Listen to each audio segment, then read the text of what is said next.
Assalamualaikum warahmatullahi wabarakatuh. Selamat pagi anak-anak Bapak kelas 7. Apa kabarnya hari ini? Doa Bapak semoga anak-anak semuanya dalam keadaan sehat walafiat. Amin. Anak-anak Bapak kelas 7, sekarang kita masuk pada materi kita yang keempat, yaitu mengenai kondisi alam Indonesia dan perubahan akibat interaksi antar ruang. Oke anak-anak, bagaimana dengan materi yang ketiga kita? Sudah paham ya? Baik, sebelumnya seperti biasa kita mulai pembelajaran kita dengan berdoa terlebih dahulu sesuai dengan agama kita masing-masing. Berdoa dipersilakan. Berdoa selesai. Sebelum kita lanjut ke materi kita, alangkah baiknya kita mengetahui dulu tujuan pembelajaran materi yang ketiga kita. Tujuannya apa? Siswa dapat mendeskripsikan mengenai yang pertama, keadaan fisik wilayah Indonesia. Yang kedua, persebaran flora dan fauna di Indonesia. Yang ketiga, perubahan akibat interaksi antar ruang di Indonesia. Oke, anak-anak, kita lanjutkan keadaan fisik wilayah Indonesia.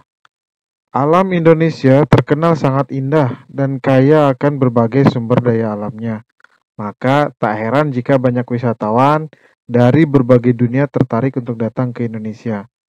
Sebagai suatu wilayah, Indonesia memiliki keadaan fisik tertentu. Keadaan fisik tersebut dapat dikenali dari keadaan geologi, bentuk muka bumi, dan keadaan iklimnya. Nah, yang pertama adalah kondisi geologi di Indonesia. Pernah kalian mendengar istilah lempeng bumi?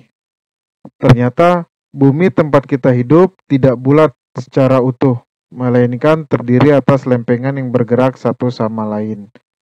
Nah, kondisi geologi Indonesia itu terbentuk karena Indonesia terletak pada pertemuan tiga lempeng tektonik besar, yaitu lempeng Eurasia, lempeng Indo-Australia, dan lempeng Pasifik. Pada dasarnya, pergerakan lempeng ini termasuk pada tenaga geologi. Apa itu tenaga geologi? Yaitu tenaga pembentuk muka bumi yang terbagi menjadi dua. Yang pertama adalah tenaga endogen. Nah, tenaga endogen itu adalah tenaga yang berasal dari dalam permukaan bumi, seperti tektonisme, vulkanisme, dan seisme. Tektonisme itu adalah pergerakan lempeng bumi. Vulkanisme yaitu peristiwa yang berhubungan dengan keluarnya magma dari Gunung Merapi. Dan seisme yaitu getaran bumi yang timbul setelah terjadinya proses tektonisme dan vulkanisme. Yang kedua adalah tenaga eksogen. Tenaga eksogen adalah tenaga yang berasal dari luar permukaan bumi, seperti misalnya pelapukan, erosi, dan sedimentasi atau pengendapan. Nah, dari proses tenaga geologi tersebut kemudian menimbulkan bentuk muka bumi Indonesia. Luas wilayah Indonesia itu sekitar 5.180.053 km persegi, yang di dalamnya terdapat pulau-pulau yang berjumlah 13.466 pulau. Contoh bentuk muka bumi daratan di Indonesia diantaranya adalah gunung, pegunungan, bukit, perbukitan, dataran rendah, dataran tinggi, gunung berapi, dan lain-lain. Kemudian, contoh bentukan muka bumi lautan, misalnya adalah pantai, pulau gunung api, mid-ocean ridge, Simon, dan lain-lain. Kemudian, kondisi iklim di Indonesia. Secara umum, Indonesia berada pada wilayah tropis. Namun, kondisi iklim di Indonesia ini dipengaruhi oleh tiga jenis iklim. Yang pertama adalah iklim tropis. Iklim tropis terjadi karena Indonesia berada di daerah tropis. Suhu yang tinggi mengakibatkan penguapan yang tinggi dan berpotensi untuk terjadinya hujan. Yang kedua adalah iklim musim, yaitu dipengaruhi oleh angin musim yang berubah-ubah setiap periode waktu tertentu. Biasanya satu periode perubahan adalah 6 bulan. Yang ketiga, iklim laut. Itu terjadi karena Indonesia memiliki wilayah laut yang luas, sehingga banyak menimbulkan penguapan dan akhirnya mengakibatkan terjadinya hujan. Selanjutnya, flora dan fauna di Indonesia. Indonesia memiliki keanekaragaman flora dan fauna yang banyak, bahkan termasuk ke dalam 3 besar dunia bersama dengan Brazil di Amerika Selatan dan Zaire di Afrika. Spesies tumbuhan di Indonesia mencapai 8.000 spesies yang sudah teridentifikasi, sedangkan jumlah hewannya mencapai 2.215 spesies. Persebaran flora di Indonesia itu dapat dibedakan menjadi 2 kelompok besar. Yang pertama Indo-Malayan atau Indonesia Barat.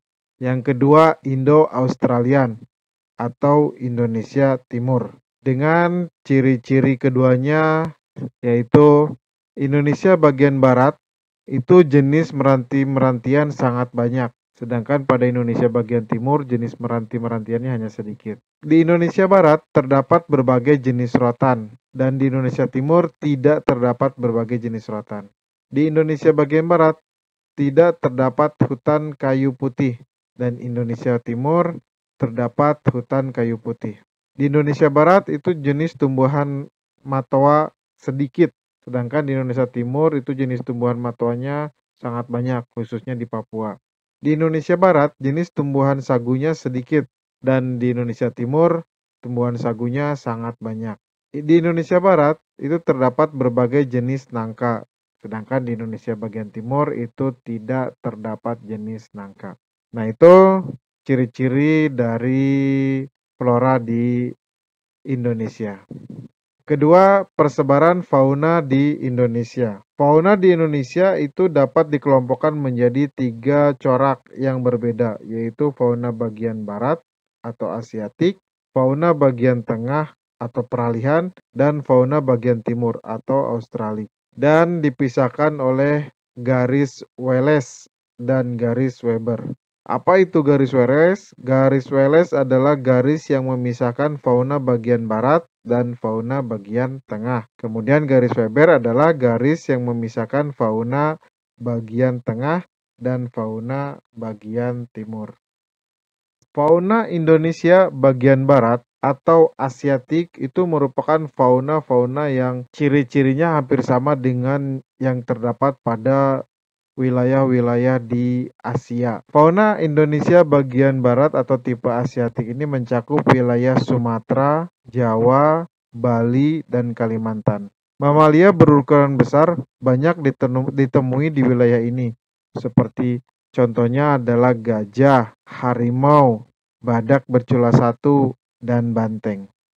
Fauna Indonesia bagian tengah atau peralihan. Wilayah fauna Indonesia bagian tengah disebut juga dengan wilayah fauna kepulauan Wallace atau tipe peralihan yang mencakup wilayahnya Sulawesi, Maluku, Timor, dan Nusa Tenggara serta pulau-pulau kecil yang ada di sekitarnya. Faunanya misalnya seperti anoa, komodo, kuskus, dan babi rusa. Fauna Indonesia bagian tengah ini itu lebih banyak fauna khas dari Indonesia. Kemudian fauna Indonesia bagian timur. Fauna Indonesia bagian timur itu disebut juga dengan tipe Australik. Maksudnya adalah fauna Indonesia bagian timur ini lebih cenderung mirip dengan fauna-fauna yang terdapat di wilayah Australia. Fauna Indonesia bagian timur itu mencakup wilayah Papua, Halmahera, dan Kepulauan Aru. Contohnya misalnya walabi, landak irian, cendrawasih, dan burung nuri. Selanjutnya perubahan akibat interaksi antar ruang. Interaksi antar ruang dapat terjadi dalam berbagai bentuk, seperti pergerakan orang, barang, gagasan, dan informasi. Nah, semua pergerakan itu menimbulkan perubahan, baik bagi daerah tujuan maupun daerah asal. Nah, Perubahan apa saja sih yang terjadi akibat adanya interaksi antar ruang? Yang pertama adalah berkembangnya pusat-pusat pertumbuhan. Nah, pergerakan orang, barang, dan jasa pada suatu lokasi tertentu akan menimbulkan pemusatan aktivitas manusia pada lokasi tujuan. Nah, pemusatan aktivitas tersebut kemudian membentuk daerah perkotaan. Nah, daerah perkotaan ini disebut dengan pusat pertumbuhan suatu wilayah karena sebagian besar aktivitasnya terkonsentrasi di wilayah perkotaan. Yang kedua, perubahan penggunaan lahan. Aktivitas penduduk yang terus meningkat pada akhirnya akan memerlukan lahan untuk menampung aktivitas tersebut. Nah, jadi semakin banyak penduduk yang datang pada suatu kota akan disertai dengan kebutuhan tempat tinggal. Akibatnya, terjadi alih fungsi lahan dari lahan pertanian menjadi pemukiman. Kemudian yang ketiga, perubahan orientasi mata pencaharian. Interaksi antar ruang umumnya terjadi karena adanya kepentingan ekonomi, khususnya yang berkaitan dengan pekerjaan. Daerah yang menjadi tujuan pergerakan penduduk akan dihuni oleh mereka yang memiliki pekerjaan yang beragam. Nah, jenis pekerjaan juga berkembang karena adanya kebutuhan akan barang dan jasa yang semakin beragam. Orientasi pekerjaan berubah dari yang tadinya berorientasi pada sumber daya alam, khususnya petani, menjadi pekerjaan lainnya. Yang keempat, berkembangnya sarana dan prasarana. Terjadinya pergerakan orang, barang, dan informasi memerlukan sarana dan prasarana. Pembangunan sarana dan prasarana akan semakin meningkat dengan meningkatnya pergerakan tersebut. Nah, kendaraan, jalan, fasilitas umum, pusat-pusat perdagangan, dan lain-lain terus bertambah dengan semakin meningkatnya interaksi ke ruangan. Yang kelima, adanya perubahan sosial budaya. Perubahan sosial budaya pada saat ini tidak lagi hanya karena adanya pergerakan penduduk, tetapi juga karena adanya aliran informasi dari suatu daerah dengan daerah lainnya, bahkan antar negara atau benua yang jaraknya sangat jauh sekali. Nah, ini contohnya. Jadi banyak orang-orang Indonesia yang saat ini mengikuti gaya berpakaian dari luar negeri, misalnya saja dari negara Korea Selatan. Yang kelima, berubahnya komposisi penduduk. Interaksi keruangan dalam bentuk pergerakan orang akan menimbulkan konsentrasi penduduk dalam suatu wilayah. Penduduk tersebut memiliki latar belakang yang berbeda-beda, misalnya agama, status sosial, usia, jenis kelamin, mata pencaharian, etnik atau suku bangsa, dan lain-lain. Akibatnya, komposisi penduduk berubah dari yang awalnya relatif seragam, misalnya sebagian besar etnik Sunda, yang kemudian berkembang menjadi beragam macam etnik di dalamnya. Baik, anak-anak Bapak kelas 7, alhamdulillahirabbil alamin. Materi kita sudah selesai untuk hari ini. Bapak ucapkan banyak terima kasih buat anak-anak Bapak atas perhatiannya. Semoga materi yang Bapak sampaikan tadi dapat bermanfaat buat Ananda semuanya. Baik anak-anak Bapak, Ananda bisa invite Bapak di Facebook Bapak, kemudian di WhatsApp, di Instagram, dan di channel YouTube Bapak. Tapi ingat, jangan lupa ya, di like, kemudian di share, dan di subscribe channel YouTube Bapak. Sekali lagi, Bapak ucapkan terima kasih. Sampai jumpa di materi kita yang kelima mengenai interaksi sosial. Wabillahi taufiq wal hidayah. Wassalamualaikum warahmatullahi wabarakatuh.